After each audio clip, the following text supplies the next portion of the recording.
Hey guys, how you doing? I hope you're doing very well. Today we're going to talk about something really interesting, and it's kind of a hot topic when it comes to bonsai practitioners. We're going to talk about fertilizer and fertilizing your bonsai. Now, remember, I'm growing these pre-bonsais, so the ones that I've shown you in the bonsai from scratch method, the colander, a lot of drainage, and the masters, the people who I've learned from. They say that you need to heavily fertilize when you're using this type of growing technique, or this growing technique in particular. So we're going to be talking about two different fertilizer types that we can use when we fertilize bonsai or any plant. It's the organic fertilizer and the chemical fertilizer. So what I thought I should do is show you what I fertilize with, and I fertilize with the two different kinds. So what I have here is chemical fertilizer. Now, if you've seen my videos, probably you heard me talk about it and use the term chemical salts, mineral salts, because that's exactly what they are. I don't know if you can see, but this is a little salt crystal. And that's what we can use when we're fertilizing bonsai. So this is something that you can find in any garden center, Home Depot, Lowe's, whatever, Miracle Grow, any other brand you can use. So the only thing is that you need to be very careful when you're reading the label. So for example, this one, it says, the instructions say, apply half a teaspoon for every liter of soil, volume wise. That's what I do every month. And this one is the other one. This is a traditional approach. This is organic fertilizer. I'm actually kind of excited of having found this where I live, because you can find it. It's a bit more expensive, but this is the traditional Japanese style of growing bonsai.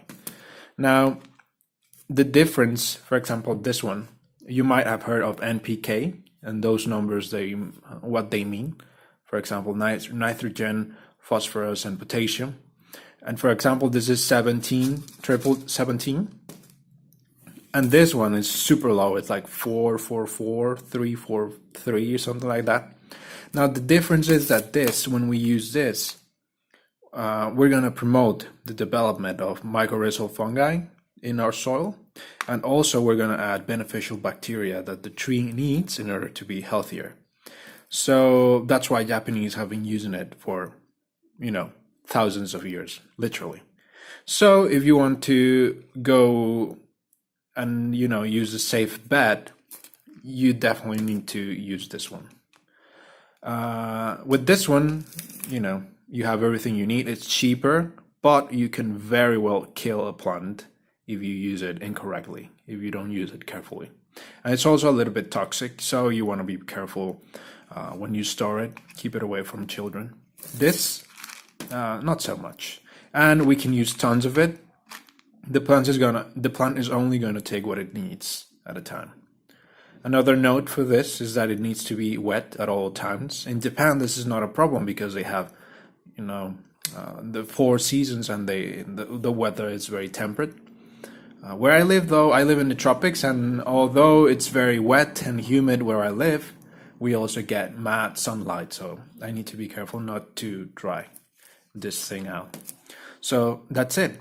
Now I'm showing you these two plants because they're in the same stage of development. These are Himalayan cedars.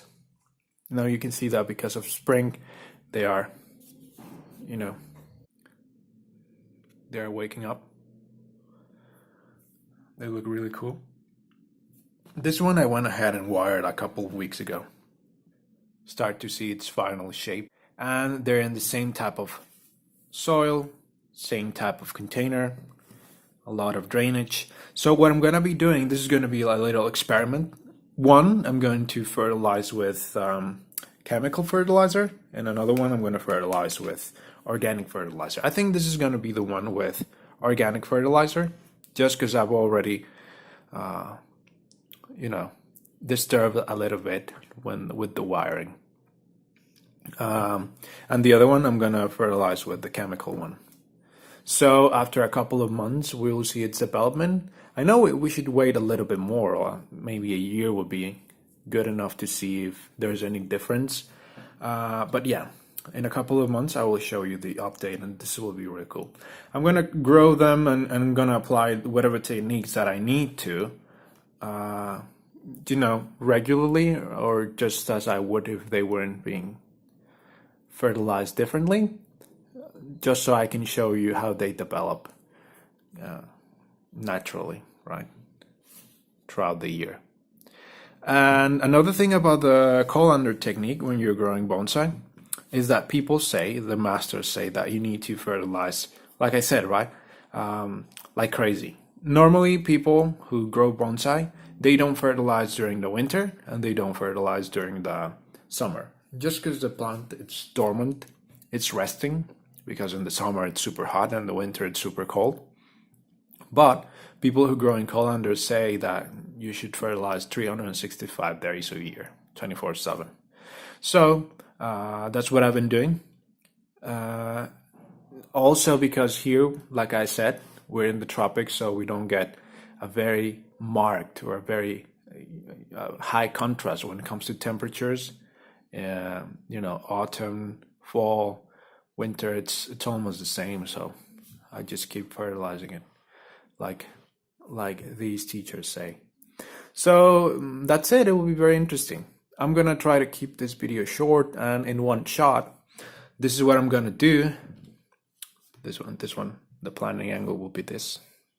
So there we can see how it's gonna look. And that's it. I'm gonna try to keep it in one shot, like I said. So the last thing that we're gonna do is we're gonna see an update on my little Ficus root of a rock bonsai. We have it right here. Remember that when we first styled this, when we first put it on the rock, it was growing like horizontally. And now, because of spring and because of the nice weather that we've been having, we can see that this is growing really cool and growing really fast. I've already started to fertilize it. This one I'm fertilizing with chemical fertilizer, so we can see that it's nice and healthy. But this is not good for the sign. It's growing completely to that side. So what I want is try and direct the growth of this season to this side. So just because these leaves have already developed, I don't have immature leaves, just a couple of them, immature leaves that the tree is gonna waste. These have already collected energy for the tree. What I'm gonna go ahead and do is, what no one wants to do, but sometimes we have to. I'm gonna do a cut here.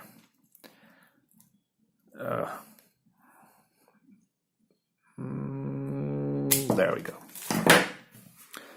Don't worry, because we can take cuttings from this, and it's one of the trees, or one of the plants that it's like 100% success rate when it comes to taking cuttings from.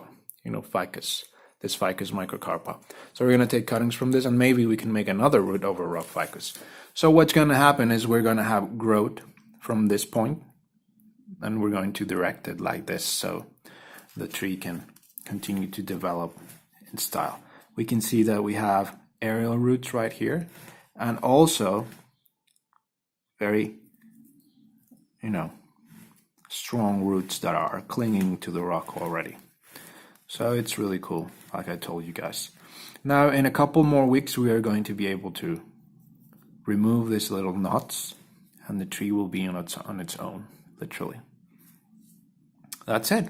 So, like I said, I'll try to keep it in one shot. I just don't like pasting things and cutting things, editing the video. So that's it for today's video, guys. I hope you are having a nice day. If you have any questions, comments, suggestions, or anything, please drop them below, and I'll be sure to answer them. So I'll see you on the next one. Bye.